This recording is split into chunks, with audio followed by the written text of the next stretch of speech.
Good morning on this Sunday, June 9th. Here's a look at our top stories on the Georgia gang. Democratic presidential hopefuls are in Atlanta calling Georgia a true battleground state for 2020. Infighting at Atlanta City Hall over emails and transparency. And a high-profile state senator enters the 7th congressional race. Alexis, Theron, and Phil are all here. The debate and discussion begin right now. From the Fox 5 studios, the Georgia gang starts now. Democratic presidential hopefuls say in 2020, Georgia will be more than just an ATM stop for candidates. They believe Georgia is now a battleground state after Democrat Stacey Abrams narrowly lost to Governor Brian Kemp. Former Vice President Joe Biden, the frontrunner in a crowded field of Democratic hopefuls, brought his message to the I Will Vote Gala in Atlanta, where he reversed his support of the Hyde Amendment that outlaws the federal funding of most abortions. We have put a check on Donald Trump's power. And America's in better hands because Nancy Pelosi is the Speaker of the House. And we're going to be in better hands when Donald Trump is gone. Biden was one of 4 presidential candidates to stump at several events hosted by the National Democratic Committee, all of them saying Georgia will be a battleground state in 2020. It was former Texas Congressman Beto O'Rourke's first campaign visit to Georgia, where he vowed to register millions of new voters and referenced the issues in the matchup between Governor Brian Kemp and Democrat Stacey Abrams. Voting rights is absolutely paramount. I think that we understand that in order to meet the challenge of health care, to ensure that everyone can see a doctor or afford their medication, to have a more inclusive economy where folks are paid a living wage, or to confront the challenge of climate change before it's too late, this democracy has to work. Everyone has to be able to vote, and every vote must be counted. Mayor Pete Buttigieg said it's time to focus on Georgia. The state is usually just a fundraising stop for presidential hopefuls. Well, we got to invest. I mean, we invested in Ohio, not so much in Georgia last time around. And what we saw actually was that the results suggested that Georgia is no less within reach. Senator Cory Booker said in order to win the White House, Democrats need to focus on more than just going after President Trump. I want this not to be an election about one guy in one office. This has got to be a movement election, because in communities like rural Georgia, in tough, below the poverty line census tracts in Atlanta, this is not just, can't just be about going back to the days before Donald Trump, because there were challenges in rural Georgia before Donald Trump was elected. Booker did take a swipe at Georgia's new abortion law, saying it was an assault on low-income women and minorities who lack access to health care. Phil, let's start with you. They're saying it's a battleground state for next year. Well, I think we've all agreed on this panel that it indeed is a battleground state. Of course, President Trump did win by 5 points back in 2016. I've predicted that he probably could do the same. But in politics, as we all know, anything can happen. It's a long time in terms of this. When we talk about the messaging, as we saw in the video, I think it's important for both parties to figure out what's going on. In my opinion, the Democrat messaging, yes, they talked about abortion, but they didn't talk about pocketbook issues except for Joe Biden, and that's what his claim to fame is right now, that he can get some of those Trump voters in middle America that the hard leftists can't. I did have one of the writers from Insider Advantage go to some of the Democratic events, and his report was that Pete Buttigieg was really connecting with a lot of especially white millennials. Not that many African Americans were there, and that's been kind of the theme. I'd love to hear you guys talk about that. That's been kind of the theme, that how do you draw that vote out in 2020? And also, we heard Senator Cory Booker mention this, but rural versus urban voters. What do Democrats have to do to really court that rural vote in Georgia? Well, the one thing I'm excited about, Lori, is that as someone who worked on the 2012 campaign to re-elect President Barack Obama, we always talked about Georgia being the next up state. It was always sort of a tier 2 state. Tier 1 battleground states was always Ohio, Virginia, Florida, and then North Carolina. But to have these many candidates not only come here, but make a verbal pledge to put resources here to actually invest in the state. And I was very happy to see that, all the Democratic Party local people were out and about. I mean, the gala last night was lit. It was a great time, and a lot of people were energized to really not just get behind one particular candidate, but to really continue the success that we saw in the Democratic Party that Stacey Abrams started last year with her election. And so I think that Cory Booker in particular has been getting some good talking points from someone in Georgia, because he understands that while the metro area is building, if Democrats want to win in the state, you've got to get more votes in the rural area. So to see that messaging, and then look, let's talk about what Vice President Biden did. I mean, to use this opportunity in the heart of the Old South to basically say that he would no longer support the Hyde Amendment, it had a twofold effect. One, it takes it off the table for the upcoming debate in Miami, but also it kind of shifts him a little bit to the left.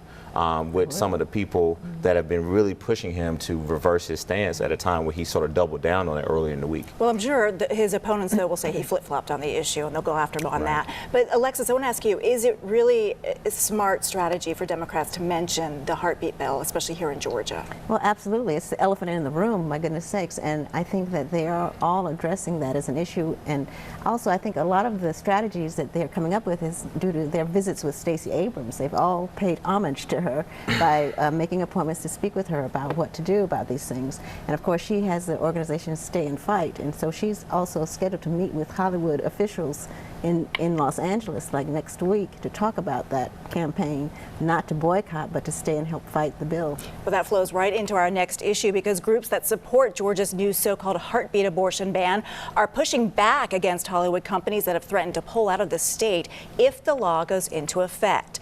Netflix is one of those companies that's talking about moving production work out of our state to protect the new abortion, to protest rather, the new abortion restrictions. Now, in response, pro-life activists are calling on people to cancel their Netflix subscriptions. Listen up. Netflix does not represent our Georgia values. We will never, and let me say this again, we will never exchange babies' lives for money. Phil, that's a really strong soundbite there. And we were hearing so much from the Hollywood crowd, but we're finally hearing more, I guess, from the Right to Life crowd.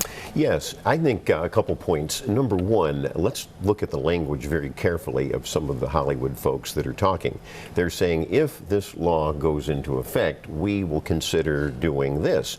Well, I think the reality is, as we've all discussed, the law is not going to be going into effect in January. It's going to be tied up in the courts for years. Why? Because this state and other states want to test Roe v. Wade. Well, let me finish. Okay. I think it will be deemed unconstitutional, but as I was about to say, that'll be decided by the Supreme Court, and that's what the pro-life folks want to do. They want to have that reviewed. And so, secondly, though, I think in terms of messaging, there's other far more important issues than abortion, and that's, as I alluded to, these are household issues. We're talking about health care, we're talking about infrastructure, we're talking about open borders. The Democrats have a very terrible reputation right now. There's a humanitarian crisis that I thought liberals might want to address, let alone a national security crisis on the border. I did not hear Theron talk about how to address the invasion of our southern border. But Theron, the argument has definitely shifted from a boycott more to this stay and fight, as Alexis alluded to with Stacey Abrams. It has, but one of the things that Phil just did for us is that he's finally said it, and what we've been saying for a long time, that is, what is this sort of all about? Is it a political stunt by the Republicans to basically create an unconstitutional law that they know that won't go into effect, because basically we know that federal law trumps state law? Phil knows this. Every Republican knows this. So if you see this sort of tactic going all across the country, you know, we really got to ask ourselves, are the Republicans really playing political football with a woman's right to choose? And that's fundamentally what this is all about, Lori. It's about giving the opportunity for a woman to make a decision on what she wants to do with her body. So now what you see is the boycotts have basically been threatened to happen, but now you see a shift by Stacey Abrams, which I think was a very interesting move for her to say, hey, I'm going to go out and meet with some of these folks as well. And so what you're going to probably see now is Governor Kemp sort of sit back and say, all right, let's see how this is all going to play out. But one of the things that I want to say is this: let's not lose the central message of the opposition to this issue. This is about putting forth an unconstitutional state law until it basically is proved to be constitutional, to basically force women to basically eliminate their right to choose what they want to do with their body. Well, let me just make a quick point to that. You know, this is what all sides have to do when the laws are going to be challenged. It'll be found unconstitutional by some friendly judge. That happens all the time with public policy issues. That's not a big deal. You have to have this decided at some point. It's not some trick or game by Republicans. It's been decided in 1973 with Roe v. Wade. And you know what? Precedents can be changed. Yes, they can. And polling indicates that. They have been changed poorly. And so that's the point. But let me put something for our viewers. Let me predict what I think is going to happen. let's just hypothetically say we get into January and this law goes into effect. We know that a bunch of district attorneys all across the state have come out. Some have come out and said they will not enforce this law. Some said they will. But who then, checks the district attorney? Like, who then impeaches the district attorney? There's a state code that basically says the attorney general can impeach a district attorney, but the district attorneys have the right of the federal law on their side. So what we're about to enter in January, which I want our viewers to mark that month, is it's going to be totally chaotic, because it looks like Republicans are playing political football, pushing unconstitutional state laws at a time where they know that the federal Supreme Court has not made a decision on Roe v. Wade yet. I got to wrap it up. Do you want? I just had one quick point. One quick thing. I think that any district attorney that makes any comment whatsoever is doing a disservice. I think there ought to be bar complaints. That's our system in the judiciary. They have that right, you have Phil. you have prosecutors. Go read your state charter. You have defense attorneys. You It's argue the a case, law. and it goes to the higher court. They make that decision. That's an erosion of our system. They make that decision. The liberals love eroding our system. All right, They have that we're going to discretion. wrap it up, all of you, for this blog. Now, coming up, emails are at the center of a showdown among Atlanta city officials. Much more to discuss straight ahead. Have a question or comment for the Georgia Gang? Email them at georgiagang@foxtv.com. This time, it's Atlanta Mayor Keisha Lance Bottoms versus the city's own watchdogs when it comes to emails surrounding the hiring of the mayor's staff before she even took office. Phil, on one side, you have the city auditor and ethics officer, and on the other side, it's Mayor Bottoms' law department. And then in the middle of it all, there's some federal investigation. Well, you've summed it up perfectly, and I think Mayor Bottoms, she's been talking about transparency. You've been talking about it here on the gang, and I was hoping that she might be transparent. She's stepping on her own message of the last few months. She's got to make a decision that she's going to be open. She's not turning over records. This is a huge problem, and yeah, to your point, there's subpoenas going all over for viewers that are just coming in. There's an ongoing federal corruption investigation into City Hall, and this is the worst time for her to be clamming up. She needs to be providing all the records.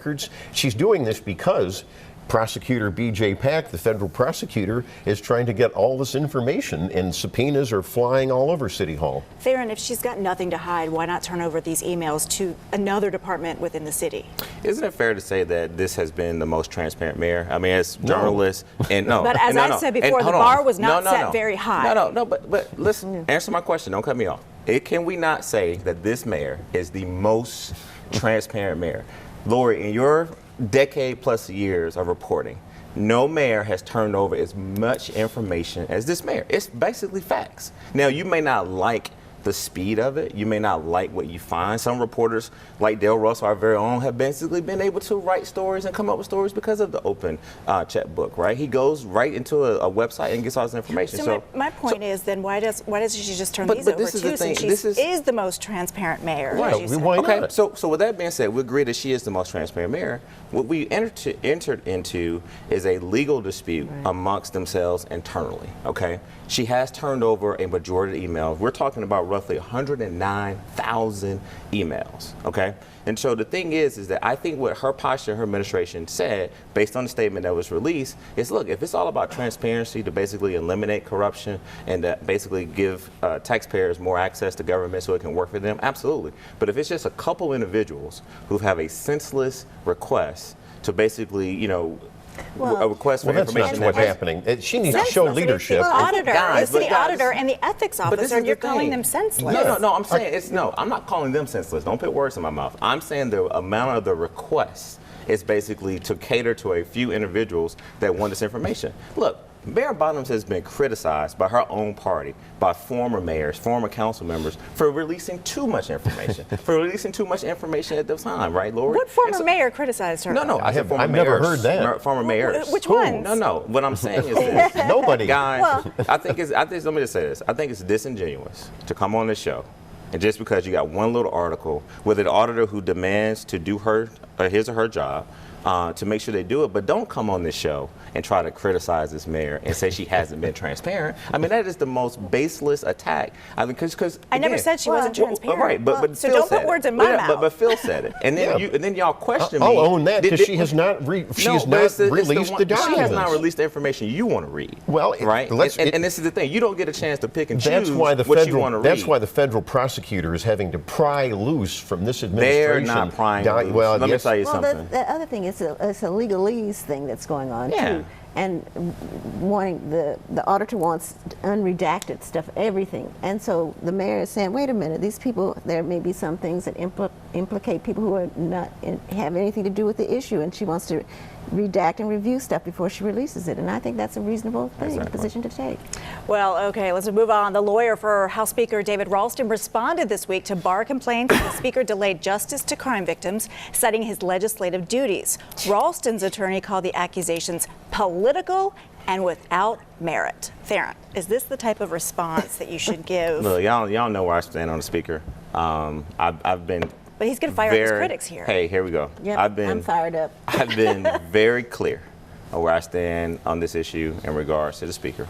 To me, this is not a lot of new news. This is, again, another story on an ongoing investigation. I do know that the Speaker is doing everything he possibly can. I know what you're going to say, Alexis. He did it after he was caught. But he is doing everything he can to basically not only clear these cases up and get them, many of them done, but also he passed legislation in the House. He took leadership to make sure that something like this never happens again. So, I mean, again, we're just talking about a story that I think is solution-based, at least it's heading that direction. But Alexis, it's a story also that won't go away for the Speaker. That's right. I think it's politically damaged him a lot, and he needs to be disciplined or censured or something by the legislature, because it's terrible. And the people that he's complaining about are people who are related to the victims of the crimes that have been committed, that he has stalled. Up next, we're going to talk about former Congresswoman Karen Handel took a play out of the Trump playbook. We'll discuss right coming up. Join the discussion on the Georgia Gang Facebook page and watch past episodes on the Georgia Gang YouTube channel. Former Congresswoman Karen Handel took a play out of the Trump playbook, giving Congresswoman Lucy McBath a nickname, Lying Lucy. This all stems when McBath held a news conference saying she's for a gun-free society. Her staff said she meant to say a gun violence-free society. Handel is eyeing a rematch after she lost the seat, but her Republicans opponents are really saying not so fast, Phil. Well, everybody is in favor of having a gun-free, violent society. I mean, all conservatives, liberals, everybody else. In fact, felons that use guns in the commission of a crime get heavy punishment, and that's been what the NRA, the National Rifle Association, has been saying for years. So you talked a little earlier about flip-flopping and Joe Biden. I don't care which side you're on, flip-flopping isn't really good. And here we have Lucy McBath in a tight race. She only won by about 3,000 votes in that 6th congressional suburban district. That's going to be a tight race. The Republicans obviously want to flip it. She can't make more mistakes like this. Well, it wasn't actually a news conference. She was making a speech, and she was reading from her script, and she misread it. According to her staff, said that instead of reading gun violence free society, she said gun free society. And she's also stated that she's very much in support of the Second Amendment, but she thinks that there need to be some controls for gun safety. We're moving on to the 7th. To no one's surprise, State Senator Renee Unterman announced she's running in the 7th congressional race to replace a retiring Rob Woodall. There are no doubt Democrats are ready for a fight over the heartbeat law, since Unterman was one of the main forces to get the law passed. Yeah, Senator Unterman was a wonderful senator. I don't want to put her out of there yet because she's not done being a senator, but she's someone who was well respected at the Capitol by Democrats and Republicans. I think that her not only sponsorship but her support of the heartbeat bill is going to probably play well for her in a Republican primary.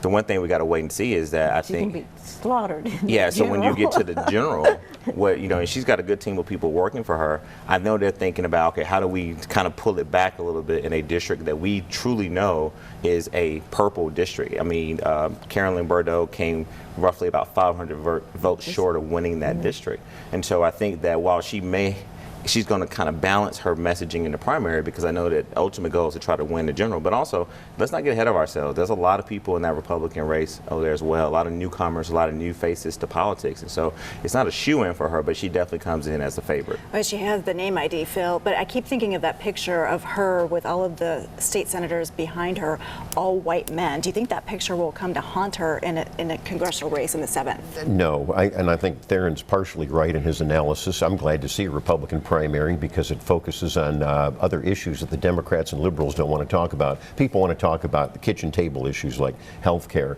and also immigration, according to both parties. Well, you laugh, but I don't see. It's a Democratic issue. Come on. No, it isn't. Actually, that's how they got the Affordable Care Act. Yeah, in fact, I've even heard Democrat political candidates for president saying Medicare for all is stupid and doesn't work. You don't want to talk about that, and you can boo those Democrat candidates in your own party. My point is the Republicans do have a great health care plan. Governor Kemp is getting waivers to help people. You laugh at that, but he's actually helping people. And so there's other issues, is my point. And that's going to be really crucial in both of these congressional districts, and as we all agree, it's turnout. Another crucial issue, it's not the sexiest one to talk about on TV, but we're talking the U.S. Census. Now, soon the U.S. Supreme Court will rule on the question of citizenship. Phil, this is important to Republicans and Democrats. It is. Let's think about this for a second. We've had the question on in earlier parts of our American history. Under the Voting Rights Act, and Alexis, you know this better than most, under the Voting Rights Act, we have to count eligible voters. Everything from state redistricting to federal grants that everybody enjoys. So you ought to be rooting for getting the question of citizenship on the 2020 census form. And so I think that it's very important. So the Democrats are divided on this. I hope you address this, because some want everybody counted because they want amnesties and they're hoping they're going to vote Democrat. But no, you need eligible voters counted for very important reasons. So we're talking about, if this question is on the census, it's going to alienate roughly about 6.5 million people. This is a fact that's come out of the Census Bureau from the federal government. So it's not needed. It actually will turn off a lot of people from actually wanting to alienate who, Theron? No, a lot of people, minorities all across the country, people who here who are trying to get legalization to be in this country, a lot of different people. And so, Phil, don't put words in Democrats' mouth. This is not something that Democrats support. If you look at the national messaging around this, most Democrats in the Congress and also locally in states say that we do not need this question on the census. It is not a way to make sure that everyone participates in this process. We want to make sure that everyone is counted. That's right, and I think it will deter people from participating, because some households have citizens and non-citizens in the same Well, you house. just heard what Theron said. You want everyone counted. We That do is want so everyone unfair. So you have all of these illegal aliens. You know, we have more illegal aliens in Georgia than in Arizona. Undocumented. No, they're illegal. You cross the border, you don't like that term, but they're illegal. Most of the they're the most documented people in the world, except it's fake documentation. most immigrants who are not here legally have overstayed their visa. The point is, this skews all of the federal grants. It skews everything when you're trying to count eligible voters under the Voting Rights. You're undermining the Voting Rights Act. Unbelievable. It's already been undermined by the Supreme Court when they gutted it back in 2013. It is a sexy issue for TV, so we'll be discussing it much more. Coming up, we'll have winners and losers. Stay tuned. Time now for the week's winners and losers. And we'll start with Alexis this week. Winners and losers. Okay, I'm going to start with Stacey Abrams. She has become the go-to queen deal maker, broker for the Democratic primary, because everyone wants to know how she did what she did, which was fantastic. And she came so close to winning the governor's race outright. And they also know how she strategized for registering new voters and doing those kinds of things. And plus her stance she's taken on the so-called heartbeat bill and saying stay and fight. Okay. So I guess I'll stop there. She'll be my winner. Okay, Phil? Yeah, I've got a couple winners. Rick McKee is an old friend who was the cartoonist for the Augusta Chronicle, and I hired him when I was editor back then in 1999, and he's leaving his post, and I just want to give a shout out to him. He is one of the best award-winning cartoonists in the country, in my opinion. I got a winner, Governor Kemp. and Shandina Morris, the new Superior Court judge over in DeKalb County. The loser was Dax Lopez. He was that open borders judge. And you know, my winner is Jimmy Carter. I'm going to make a Democrat winner. And he has been at Emory teaching for 17 years. Did you see where they finally granted him tenure? I did see that. Okay. Congratulations. Okay, well, that's good. Theron. All right, my first winner is going to be Trez Gonzalez. He's a graduating senior at Mount Vernon Presbyterian High School. He was drafted by the Los Angeles Dodgers, and so I know his parents, Eddie and Jennifer Gonzalez. He gets his intelligence and his physical ability from his wife. I mean, from his mother, not from his dad. And also want to make Joe Biden a winner for finally joining the rest of the Democratic field in opposition to the Hyde Amendment. And then lastly, I want to make sure we recognize all the surviving veterans of the Normandy landing that we celebrated on Thursday. We can't thank them enough for their outstanding service to this country. Right on. And Amen. I've got some winners, Adam, Rami, and Zane Cashlin. The triplets share valedictorian honors from West Forsyth High School. Now the brothers are all going to Georgia Tech, and that's not all. It only took them 2 years to graduate from high school, and they just turned 16. Dang, so it's definitely in the genes. And also, we want to give a shout out, as Theron mentioned, the D-Day veterans, honoring them for their service 75 years ago. To those who are still alive and telling their stories, we thank you for keeping the memories of the fallen in our hearts. Everyone have a great week. We'll see you next time. The opinions expressed in this broadcast are those of the panelists appearing in this program.